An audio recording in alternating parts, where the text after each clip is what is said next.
Assalamu alaikum. Bugün şunda bir kutluk bir günde Erkin Kam'ın kitibini şu faaliyetke ülgütüp neşir kılınışıga biz bu tedbir şirketi tedbir neşriyatıda bir nima açkandık. Biz vesile olduk. Bunun ben üzerinde şereflik his kılma. Erkin Kam üzerinde bilgisayar internet dünyasında bilim kumar diyen nam bilen vatanimizdeki mübarelerde yazılatılı üzlüksüz her günü her haftada bir makale çıkırdı. Üzük vezir kılalı perşembe günleri makalını okuyup cuma günü okuyduğumda.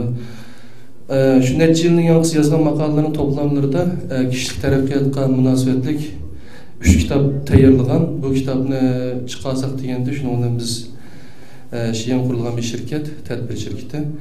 Şununla biz bu vazifeni üstümüzge aldık. Kitap, mendani kitap bastık. Erkin Kam bu kitabını üzü pul çıkarıp, bastırıp hatta bizge biraz payda verip kıldı. Lekin bu paydanınki, bu kitabınınki kişirimlerine Uygur Akademisi'ge üzü kelgen paydalarını Uygur Akademisi'ge takdim kılmakçı.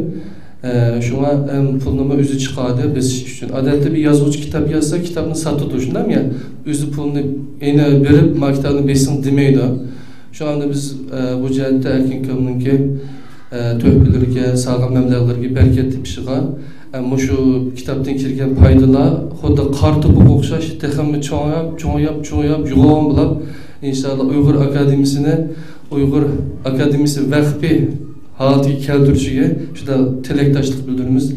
Hammalarga rahmat. Bu kitobni o'zinglarni setib olmay, boshqa bolalarga birontani setib olsanglar degan umiddayiz. Bu bilan qilsanglar sizlar hem dua, hem iqtisod, hem boshqa jihatlarda qo'llagan bo'lasizlar. Rahmat sizlarga.